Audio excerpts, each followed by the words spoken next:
Yeah, so Mark, to your comment, I think that the board feels very similar, that it's not, doesn't seem fair in a way, but it's a roadway in our municipality that the county's mandating that we make adjustments to. They designed it and everything else, and we just got to pay for it. That's basically it. Outagamie County, I think just about every county in the state is doing it this way now. So Yep. Not unique. That's correct. Along with, I mean, you'll have, in a lot of urbanized areas, you'll have street parking on the sides of the streets. It gets treated much of the same way. The county will only maintain the 2 12-foot travel lanes. Everything outside of that is up to the local municipality. And it's not unique to Wisconsin either. Both my experience in Michigan and Illinois, same effects happen. The county and state highways push a lot of maintenance off on the communities.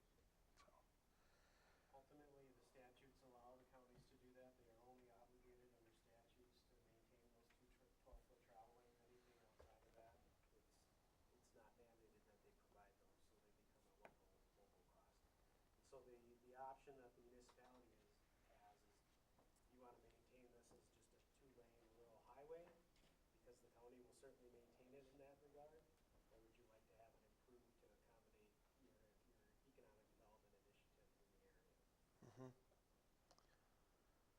So this is obviously more of a business, commercial, or industrial area of Greenville. Other than just south of this highway, there is some residential properties in Greenville. Yeah, I don't know if there's any other questions or comments, or somebody that would like to make a motion on this.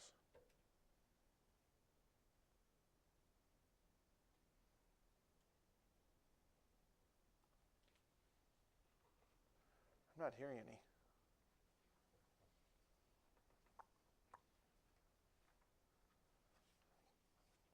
Any motions for, against, tabling, whatever you guys want to do? Is there a question, Dean? No.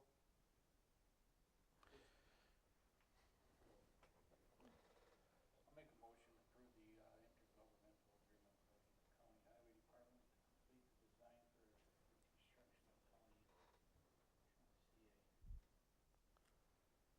I'll second that motion. Second's been made. Thank you, Mike, for the motion. Andy for the second. This is just for the design work, correct? That's what it's stated. To complete the design for reconstruction. And then once the final design is completed, agree upon the final project cost, that would be acceptable. That's the way the motion was stated, is for the design for the reconstruction. It's certainly your prerogative to approve the agreement as it stands, or if you'd like to just approve the agreement for design work and approve a secondary agreement once the design work is done and final estimates are made. That's again your prerogative.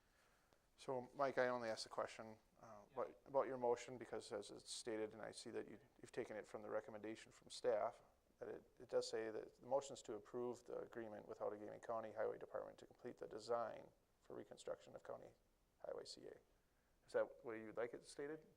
Okay. I think that would probably be best. I would like to see what they come up with a design and be able to give an opinion on what could be taken out to reduce costs, or what should be put in to make it sufficient for what Greenville's looking for. So thank you, Mike, for that clarification. Any other questions or comments? Not hearing any. So a motion has been made to approve the intergovernmental agreement with Outagamie County Highway Department to complete the design for reconstruction of County Highway CA. All in favor of this agreement should say so by saying aye. Aye. Opposed, say no. Motion carries. 7E is approved. That takes us to announcements on the agenda. Joel, do you have any? Just a quick reminder that we'll be having another town board meeting in 1 week, primarily to accommodate the Memorial Day holiday on the 28th.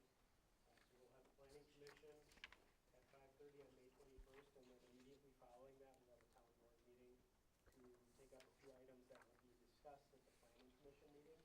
So when you get your packet, understand that there'll be items that will be discussed and recommended prior to your meeting at the Planning Commission, which will then be immediately forwarded to the town board.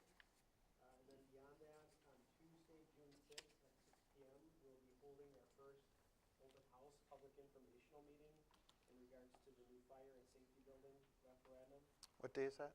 Tuesday, June 5th at 6 p.m. Okay. It will not be held here, it will be held at the fire station across the street. That's all I have. Okay, I do have a couple myself. Just a few things that have been talking about with the staff. I've been talking with Joel about our expenses that we pay for our quarterly newsletter. I know that it's probably one of the single means that a lot of residents and citizens have for getting updates and information from the community.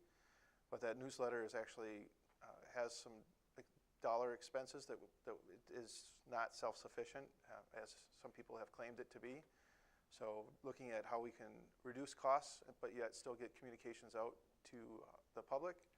So we're looking at alternatives for that. You might see, and I hope actually that you see something come up with a blog from the town board talking about current events. What are some of the issues that we have been discussing at a town board or will be discussing? So hoping to get something like that started in the next few weeks. I don't foresee it replacing the newsletter immediately, but at some point the decision might be made that that is sufficient to get things out to the public, and we'd provide a minimal newsletter here at Town Hall for people to come and pick up instead of mailing that out. So if you guys have opinions on that, those that are in attendance, either way, feel free to send me an email. I'd like to get some feedback on that, and most likely should probably take that to a broader forum for feedback as well, and we'll look at doing that before any changes are made to the newsletter permanently.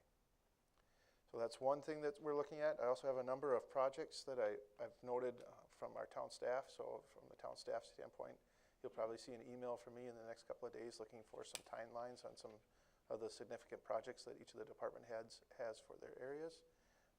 I get questions from people around the public on where are certain things at.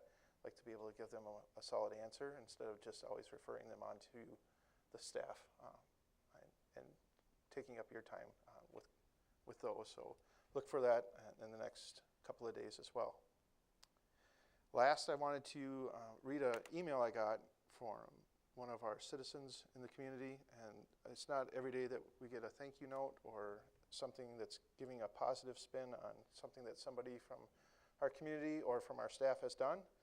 So I'm just going to take a minute here and read something for Tony as a thank you. So Tony Nowak. This is from Ben Romanesco, and I did ask his permission to read this, and he has granted that. So I'll just read directly from his email. It says, "Good morning, Jack. I wanted to shoot you a quick note this morning. I'm very proud to be a part of this community after attending last night's event. Tony with the Parks Department has done a great thing with involving this community with the Prevent Suicide Fox Cities Survivors Group. My family is very involved with this group as we lost my brother-in-law 2 years ago now. This group has done so much for so many families struggling with loss. The group meets in Appleton with members coming from as far as Stevens Point. It makes me very happy that Greenville has welcomed this group to come out and hold events at Lions Park and plant memorial trees throughout town. These trees mean so much to a lot of families, and now families from many different communities have ties to Greenville. I don't want to be long-winded, but I wanted to let you know Tony's integrity and efforts on this project are very appreciated. So thank you, Tony." Anything else? Since there are none, I'll just make sure that everybody's aware next week is our next town board meeting after Planning Commission. So just look for a motion to adjourn. Second that. Mark's given the motion to adjourn. Andy's given a second. All in favor, say aye. Aye. Opposed, say no. Motion carries. Meeting's adjourned at 7:10 p.m. and we'll get started on our sanitary district number 1.